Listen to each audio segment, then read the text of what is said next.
अपनी माटी अपनी थाती मेरे इस YouTube चैनल में आपका स्वागत है।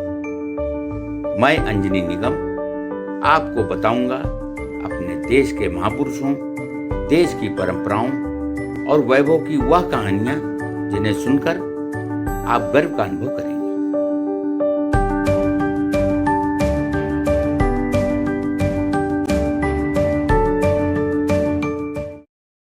उत्तर प्रदेश में बनारस ज्ञान, भोग और भक्ति का संगम है, तो यहाँ जन्मे जयशंकर प्रसाद ज्ञान, अध्यात्म और देशभक्ति का संगम थे।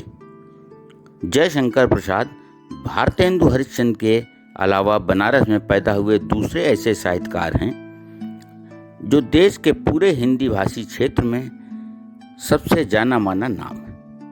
उन्होंने भी साहित्य की विभिन्न विधाओं को एक साथ साधा और नए आयाम दिए।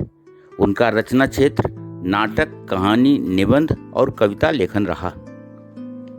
इन सब से ऊपर कहीं मृत्यु, दर्द और शोक से सारे जीवन लड़ते और जूझते प्रसाद साहित्य के बुद्ध थे।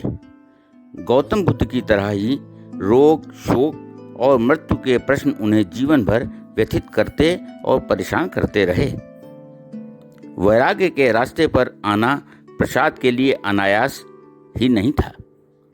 उनके जीवन में देश के हालात, पारिवारिक मुश्किलें और संकट, जिसमें अपनों की असमय मृत्यु। दरअसल 17 साल की उम्र में माँ और बड़े भाई, फिर पिता और पत्नी की मृत्यु, इतने गहरे आघातों से उपजा भावनात्मक खालीपन भी शामिल था उनके जीवन में। इन्हीं सब से जूझते हुए जयशंकर प्रसाद ने पत्नी की मृत्यु के बाद सन्यासियों का बाना ओढ़ लिया। सन्यास ग्रहण करने के बाद बुद्ध की तरह वे एक बार घर लौटे तो अपनी असहाय भाभी को अनुरोध को नहीं ठुकरा सके और सांसारिकता में लौट आए। हालांकि सांसारिक जीवन में उनका यह लौटना सिर्फ लेखन और देश की खातिर था। 30 जनवरी 1889 को जिस काल में जयशंकर प्रसाद का जन्म हुआ, उस समय खड़ी बोली और आधुनिक हिंदी साहित्य किशोरावस्था में पदार्पण कर रहा था। झारखंड के बैद्यनाथ धाम में से लेकर उज्जैनी के महाकाल की आराधना के फलस्वरूप उनका जन्म होने के कारण उन्हें झारखंडी कहकर भी पुकारा जाता था। हिंदी के छायावादी युग के 4 प्रमुख स्तंभों में से एक जयशंकर प्रसाद ने हिंदी काव्य के छाया युग की स्थापना की, जिसके द्वारा खड़ी बोली के काव्य में कमनीय माधुर्य की रस सिद्ध धारा प्रवाहित हुई। इतना ही नहीं, जीवन के सूक्ष्म एवं व्यापक आयामों के चित्रण की शक्ति भी संचित हुई और कामायनी तक पहुंचकर यह काव्य प्रेरक शक्ति काव्य के रूप में भी प्रतिष्ठित हो गया।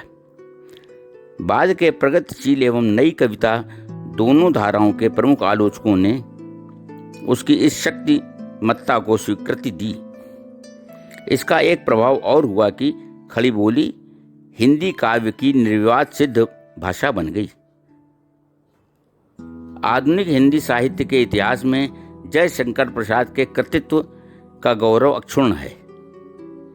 वे एक युग परिवर्तक लेखक थे, जिन्होंने एक ही साथ कविता, नाटक, कहानी, उपन्यास के क्षेत्र में हिंदी को गौरवान्वित होने योग्य कृतियां दी हैं। कवि के रूप में वे निराला, पंत, महादेवी के साथ छायावाद के प्रमुख स्तंभ के रूप में प्रतिष्ठित हुए हैं। नाटक लेखन में भारतेंदु के बाद वे एक अलग धारा बहाने वाले युग प्रवर्तक नाटककार रहे, जिनके नाटक आज भी पाठक न केवल चाव से पढ़ते हैं, बल्कि उसकी अर्थधर्मिता और रंगमंचीय प्रासंगिकता भी दिनों दिन बढ़ती गई है। उनकी प्रारंभिक शिक्षा काशी के क्वींस कॉलेज में हुई, किंतु बाद में घर पर ही शिक्षा का व्यापक प्रबंध किया गया, जहां उन्होंने संस्कृत, हिंदी, उर्दू तथा फारसी का अध्ययन किया। घर के वातावरण के कारण साहित्य और कला के प्रति उनमें प्रारंभ से ही रुचि थी और कहा जाता है कि 9 वर्ष की उम्र में ही उन्होंने कलाधर नाम से ब्रज भाषा में एक सवैया लिखकर अपने गुरु को दिखाया था। उन्होंने वेद, पुराण, इतिहास और साहित्य शास्त्र का अत्यंत गंभीरता से अध्ययन किया। वे बाग बगीचे और भोजन बनाने के शौकीन होने के साथ ही शतरंज के खिलाड़ी भी थे।